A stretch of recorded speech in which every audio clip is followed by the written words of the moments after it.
Phoebe sat in her little dinky fishing boat out on a secluded swamp pond, trying to catch some bass. Around her, the water tupelos towered over the reflective surface, as though right out of a mirror, and reached high up into the gray skies above. It was cooler than she'd expected for September, so she wore a flannel and hoped it wouldn't actually rain. It was early evening, and Phoebe had just gotten done with another long and stressful shift at the diner. She'd also not earned much in tips, since the two larger parties decided to be cheap, so she wasn't really in the best of moods.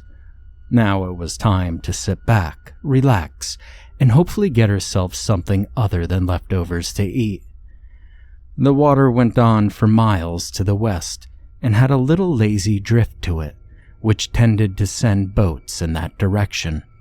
Phoebe kept at least one weathered eye out, between nodding off and correcting her course with the oars from time to time. In truth, she didn't care much if she drifted more than a couple of yards away from her landing, as long as she could row back before dark. She smiled to herself as she listened to a couple of thrushes give each other the business from a branch not too far away. It was terribly peaceful in this little spot of heaven she'd found for herself. No complaints about cold fries, no screaming kids who want a toy with their meal, no cheapskate locals who leave no tip. No people, just birds and wind and trees and fish, if she was lucky. The sun came out for a bit, and the air grew a little warmer, so Phoebe took off her flannel and her shoes and really leaned back into the boat. She popped a foot up across her knee and twiddled her toes like a proper hillbilly, remembering her grandpa doing the exact same thing when she was a kid. He taught her how to fish, how to camp, and how to shoot, though she'd never been much good at that. Her lips curled up in a sad smirk as a pang of sadness went through her. She missed her grandpa, sometimes more than back when he'd passed. She remembered going on long hikes with him out into the woods, looking for morel mushrooms, or when he'd bring her deer jerky and tell her she needed to learn to hunt. She expected that if he'd been alive, he'd have taken her hunting, but that wasn't in the cards. With a grimace, Phoebe pulled in her reel and recast it. It likely wasn't necessary, but it was something to do, and helped shake off her dreary thoughts. The line went out much further than it had been, and she hoped that it would help catch something. She'd hate to have to go home empty-handed and face the microwave. A splash off to the right brought Phoebe's full attention out of her musings and back to the water around her. She could see the bubbles in the water where whatever had made the noise had been, some 30 feet away from her line, which was cast out in front of the boat. She sat up in the dinghy again and stared at the bubbles for a good long minute. It had been kind of a big splash, not like the short gloop of a typical fish coming to the surface at all. The sound had been loud, and the bubble pattern was big. She turned and looked at her line again, wondering if whatever it had been might go for her lure. Just as she turned away, she heard the sound again, a huge splash to her right. But when she turned to look, all that remained was a sudsy patch of bubbles on the surface. She gritted her teeth, recast her line, this time in the direction of the bubbles, and then waited. After what seemed like an eternity, Phoebe felt the line go taut and scrambled to reel in her prize. She whooped in excitement as she fought furiously with her quarry, tugging the line this way and that. Sure enough, it was a big one, and tonight she'd be eating well. She pulled with all of her might, bracing her feet at the lip of the boat for support, until finally her prize burst from the water. Shit! Phoebe exclaimed, as the head of what had to be a 12-pound bass exploded out of the water with the 7-inch snout of a gator attached to it. Son of a bitch! She fell back into her boat and tried to reach for the tire tester she was using for a fish club, but it was too late. The moment she took one hand off of her rod, the bass and the gator were gone, and once again she was left with nothing but bubbles on the surface. Son of a bitch! Phoebe's scream reverberated through the trees and over the water for a minute, but only seemed to matter to her, and the water thrushes above her who abandoned their argument and flew off. She struck the tire tester into the water, despite the potential danger, silently hoping that it would hit the damn idiot gator in the face. The splash had little more effect on the natural order of the pond than her shout had. With a loud and heavy sigh, she dropped the tire tester into the boat, picked up her oars, and started paddling back towards the little dock where she parked her car. She growled and cursed the whole way back, smashing the oars into the water with each stroke. If losing the line, the lure, and the fish hadn't been enough, if almost getting gobbled by a damned gator weren't enough, she'd lost her grandpa's fishing pole. Phoebe could have popped a vein in her forehead, she was so pissed off, and she wanted to smack herself more than anything. It was a dumbass mistake, and an expensive one. A new rod would cost money she didn't have, and now she couldn't even supplement her food budget by fishing. She was so upset that she almost didn't see the two figures standing on the dock as she drifted across the water. "Oh," Phoebe blurted out as she looked up from her frustrations to see two young kids loitering as she arrived near her berth. Two boys were standing side by side at the end of the dock, staring at her. They seemed to be about 11 or 12, and one was a little taller than the other. She wondered if they might have been siblings, as they had a similar and somewhat odd look. Both boys had very pale skin, but dark eyes, and both of them had lighter-colored hair. They wore dark-colored pants, hoodies, and old-style dark-colored sneakers. Skechers, she thought they were called. One of them, the shorter one, had his hoodie pulled low over his eyes, while the taller one had it pulled off and wore a small courier backpack. "Sorry, fellas, I didn't see you there." Phoebe apologized sincerely as she paddled her boat a little closer to the dock. "You boys headed home?" The question was almost rhetorical, but she asked it anyway. Neither of them carried any fishing gear, nor did they look dressed for a swim. Besides, it was too cold for that. It was also getting dark, and no one went out in a boat after dark without a lot of light, which these kids just didn't have. "Can we get into your boat?" the taller of the two children asked abruptly without acknowledging Phoebe's apology at all. At first, she was taken aback by the lack of manners, but reasoned that they were kids after all, and let it go. Sure, I guess," Phoebe agreed thoughtfully as she slowly began to row again. "I mean, I usually leave it at the dock anyway, so as long as you promise to bring it back and tie it off, I don't see why not."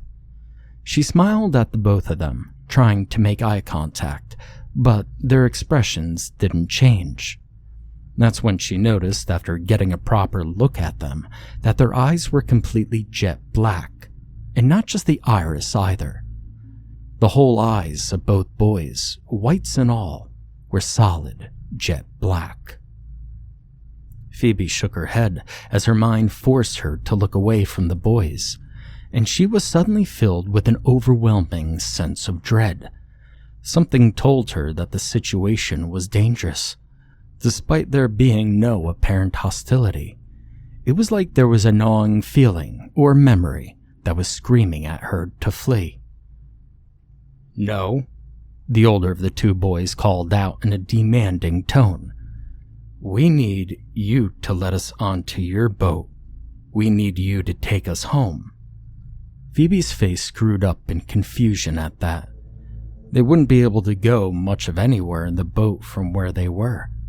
The pond the dock was in fed into a bigger watershed, but it didn't lead to a damn thing, but more wilderness. Besides, the road which did lead to a small residential area nearby was behind both boys, likely back the way they'd come from. A pang of guilt ran through Phoebe as she wondered at the origin of the two boys. Maybe they hadn't come from the housing development, or even from town. Maybe they actually came from the water and needed the boat, but she'd never seen any kind of river house or shack out in the swamp. But that didn't mean it wasn't there, and it didn't mean that these two didn't really need her boat to get there. "I'm sorry, guys," Phoebe managed, feeling badly. "I can't actually take you. I just lost my pole and it's getting dark. I mean, shoot, you two oughtn't be rowing around out here in the dark yourselves." She was really starting to feel bad about it all, and wondered if their house wasn't actually on the water. Maybe she could just drive them home. "Could you give us a ride home then?" the smaller boy asked in a monotone voice, as he stared out from her under his hood. It was as though he'd heard her thoughts and replied with exactly what would get her to help. On reflex, Phoebe reached down for the little .38 she kept on her ankle, in case she ever got robbed or carjacked. She almost immediately took her hand off the weapon in shame, wondering what had possessed her to reach for it at all. That feeling that she was trying to fight crept back in as she looked up at the two boys in slight suspicion. "Where do y'all live?" Phoebe asked dubiously as she pulled her oars in, after she gave the boat one good push away from the docks to stop it from drifting there. She eyed the tree line on land, in case these two were just the bait or distraction. It wasn't uncommon for a bunch of cruddy little punks to decide to turn a life of crime out here, and she wondered if they had accomplices. But she didn't see any. "With her parents?" the taller child put in, as though that should answer the question. "We're waiting for them." Their words, their speech and manner were all very odd. They spoke English clearly, almost too clearly for someone around that area, but their cadence was stilted, broken, as though they weren't familiar with the language, or perhaps weren't familiar with talking. "Wait," Phoebe began, again confused, but feeling like she caught something. "If you're waiting for your parents, then why do you need a ride? Are they coming here to get you?" The fact that their story seemed to keep changing gave her pause, but the warning in her heart told her that all this was bad news. "They're waiting for us. In town," the older boy explained awkwardly as he looked right at Phoebe. "They're waiting for us there. We need a ride. You need to take us to town in your truck." The last words were far less a request and far more an urgent demand. That's when it clicked in her head. The nagging memory that she'd been struggling to bring forth finally manifested. When Phoebe was about 6, her grandpa had caught her playing around an old abandoned house in the woods near his house, and he was plenty pissed when he finally found her out there too, having spent half the afternoon looking for her. He'd told her never to play near that house again, and given her a bunch of good, reasonable, practical reasons why, like that it was an absolute death trap. But he'd also given her one that had chilled her to the bone when he told her. "That's where them witch children live. Don't you ever go near, and never, ever help 'em. Ever. You hear me, little Phoebe?" Phoebe's heart raced in her chest when she realized who and what these kids might be. Her mind raced as well, trying to figure out what to do or say to get out of this, but it wasn't looking good.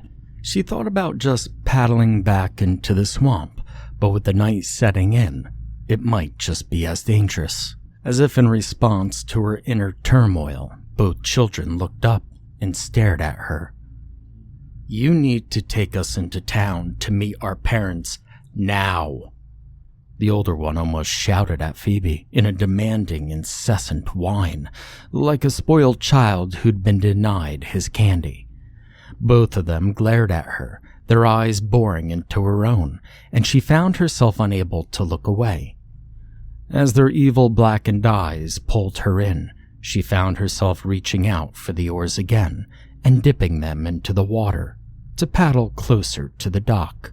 "No," Phoebe muttered under her breath as she struggled to wake from the dark dream she was falling into. "I ain't taking neither of you nowhere." The last words were whispered through gritted teeth, but she knew they'd been heard, as the desire to paddle closer faltered and was replaced by a deafening screech, which bellowed forth from the mouths of both children. Phoebe covered her ears with both hands and screamed back vainly. The sound was horrible, like a wounded animal crossed with a train whistle. One of the worst noises she'd ever heard. She knew that she had to do something to stop it, but she didn't know what, and could barely think with it blaring in her ears. She remembered her gun but dismissed it again. Regardless of what they were, she didn't want to take the risk. But then she got an idea. Phoebe angled her head so that her left ear was facing away from the dock and the horrible noise coming from it, then took her left hand away from her ear, which exposed her to the terrible cacophonic noise, but managed to reach down and grab her revolver from her ankle. She then pointed it into the water next to the boat, but away from the dock, and she fired. As she hoped, the noise ceased almost instantaneously. Phoebe looked up cautiously and gingerly took her right hand away from her ear when she realized the screaming had stopped. On the dock, there was no one. Both children were gone without a trace at all. The echo of her shot resounded off the surrounding trees, like a warning to whatever other dark forces dwelt within those woods. Phoebe looked all about, searching high and low for the two children, but saw and heard nothing. But she did notice something almost immediately. It was decidedly darker. When she arrived at the dock initially, it was just then approaching sunset, but now what seemed like only a few minutes later, a deepening twilight had set in. "What the fuck?" Phoebe asked the woods around her but got no response at all, which was when she noticed that there was no sound of any kind coming from the trees. No frogs, no bugs, no birds, not even the damned wind. Nothing. No sound could be heard around her except for the drip of water into the pond, and of course her own breathing. After another quick look around, Phoebe got her butt in gear and quickly paddled the rest of the way over to the little dock, leaving her .38 in her lap as she did so. When she reached the dock, she tied off, pocketed her gun, and grabbed the tire tester as she pulled herself out of the boat with her free hand. Once there, she looked about one more time before absolutely booking it out of there. The minute she was on dry land again, she just started to run, with all speed toward the short path, which led to her truck. She held the tire tester aloft and grabbed out her keys to get them to read the instant she was in her vehicle. She wasn't taking any chances, and wasn't anyone's fool, which children or not. When Phoebe finally reached the path, the swamp and the forest sounds returned, and it seemed for all the world like any average night after fishing. She calmed just a bit, but tried to not let it relax her fully. Regardless of how normal it might feel now, something wrong had just happened to her, and she still wasn't quite sure what it was. She refused to try and explain the experience away as a dream, or any other crap like that. She saw those kids. She talked to them. She almost fucking shot them, which was what really frightened her the most. What if they'd just been some damned idiot kids fooling around? She could have killed them. Then where'd she be? Fuck that noise, she grunted as she jogged up the path to turn off where she'd parked. As she darted towards the break in the trees ahead, she swore that she heard children laughing behind her.